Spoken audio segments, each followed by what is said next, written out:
ശബരിമലയിൽ എവിടെയാണ് സ്ത്രീ വിവേചനം? ഓരോ വർഷവും പതിനായിരക്കണക്കിന് സ്ത്രീകളാണ്, ലക്ഷക്കണക്കിന് സ്ത്രീകളാണ് ശബരിമലയിൽ വരുന്നത്. ശബരിമലയിൽ എന്ത് സ്ത്രീ വിവേചനം ഉള്ളത്?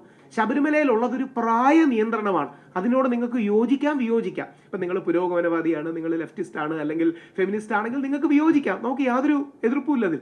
പക്ഷേ ശബരിമലയിൽ എവിടെയാണ് സ്ത്രീ വിവേചനം? അതുകൊണ്ടാണ് ശബരിമലയിൽ നിന്നെടുത്ത ഫോട്ടോ തന്നെ രണ്ടാമത്തെ പേജിൽ കൊടുത്തിരിക്കുന്നത്. ഈ പ്രക്ഷോഭത്തിൽ ആദ്യം അറസ്റ്റിലാകുന്നത് എൻ്റെ മുത്തശ്ശി ദേവകി അന്തർജനമാണ്. ശബരിമലയിൽ നിന്നാണ് അറസ്റ്റ് ചെയ്യുന്നത്. അർത്ഥസത്യങ്ങൾ പറഞ്ഞ് ഒരു ക്ഷേത്രത്തെ, വിശ്വാസത്തെ കേസ് തോപ്പിക്കാൻ ചില ആൾക്കാർ ശ്രമിച്ചു എന്നുള്ളതാണ് അതിൻ്റെ സത്യം. ഒന്ന് ആലോചിച്ച് നോക്കുക. ശബരിമലയിൽ പതിനായിരക്കണക്കിന്, ലക്ഷക്കണക്കിന് സ്ത്രീകൾ വരുമ്പോൾ സ്ത്രീ വിവേചനമുണ്ട് എന്ന് പറഞ്ഞാണ് കേസ് നിൽക്കുന്നത്. നേരെ തിരിച്ച് ശബരിമലയിലെ പ്രായ വിവേചനം എന്നാണ് ഈ കേസ് വിളിക്കുന്നെങ്കിൽ കേസ് തീർന്നു. അതുകൊണ്ടാണ് അവരങ്ങനെ വിളിക്കാത്തത്. ശബരിമലയിൽ ഒരു പ്രായ വിവേചനം, അതായത് പ്രായത്തിന്റെ വ്യത്യാസം 10 മുതൽ 50 വയസ്സ് വരെയുള്ള യൗവനയുക്തകളായ സ്ത്രീകൾ കയറാൻ പാടില്ല. ഒരു രാഷ്ട്രീയ പാർട്ടിയും സപ്പോർട്ട് ചെയ്യാനില്ലായിരുന്നു. പ്രമുഖ രാഷ്ട്രീയ പാർട്ടികളിലെ പല പ്രമുഖരും, പേര് പറയുന്നില്ല, ഇപ്പോൾ അവർക്ക് അത് ഓർക്കുമ്പോൾ വേദനയായിരിക്കും, അവരെല്ലാം ശബരിമല വിശ്വാസത്തെ ആദ്യം എതിർക്കുകയായിരുന്നു. അവരെല്ലാം പിന്നീട് നിലപാട് മാറ്റി ശബരിമലയെ അനുകൂലിച്ച് വരാൻ കാരണം ഞങ്ങൾ വിശ്വാസികൾ പറയുന്നതിൽ സത്യമുണ്ട് എന്നുള്ളതുകൊണ്ടാണ്. ആ സത്യത്തെ ഉയർത്തിപ്പിടിച്ചുകൊണ്ട് അന്നും ഇന്നും എന്നത്തെയും നിലപാട് അയ്യപ്പ വിശ്വാസികളായ ഞങ്ങളുടെ നെഞ്ചിൽ ചവിട്ടി മാത്രമേ ശബരിമലയിൽ യുവതികൾ കയറൂ എന്നുള്ളതാണ്. അത് ഇന്നലത്തെയും ഇന്നത്തെയും നാളത്തെയും നിലപാടാണ്. ശബരിമല വിധിന്യായത്തിൽ ദേവസ്വം ബോർഡ് അഫിഡവിറ്റ് ശക്തമാക്കണം.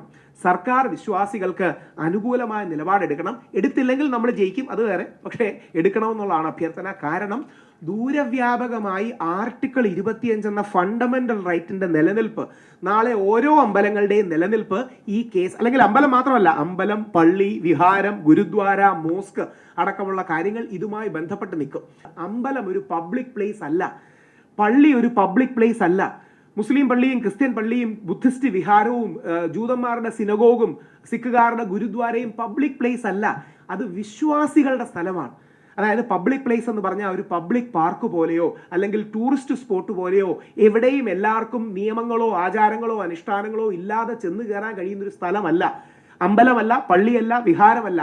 അതൊരു നമ്മുടെ അല്ലെങ്കിൽ ഹിന്ദു വിശ്വാസത്തിന്റെ ഭാഷയിൽ പറഞ്ഞാൽ it is the home of the deity. ദേവതയുടെ വീടാണ്, അയ്യപ്പന്റെ വീടാണ്. അല്ലെങ്കിൽ വിശ്വാസികളുടെ പ്രൈവറ്റ് സ്ഥലമാണ്, വിശ്വാസികളുടെ സ്വകാര്യ സ്ഥലമാണ്, വിശ്വസിക്കുന്നവരുടെ സ്വകാര്യ സ്ഥലമാണ്. അതിലേക്ക് നുഴഞ്ഞു കയറാനാണ് പല ആൾക്കാരും ശ്രമിച്ചത്. ആ സങ്കല്പങ്ങളെ ദുർബലപ്പെടുത്താനാണ് ശ്രമിച്ചത്. ചരിത്രത്തിൽ ഒരു കാലത്തും ശബരിമലയിൽ ജാതീയമായ ഉച്ചനീചത്വങ്ങൾ ഇല്ലായിരുന്നു, വർഗീയതയില്ലായിരുന്നു.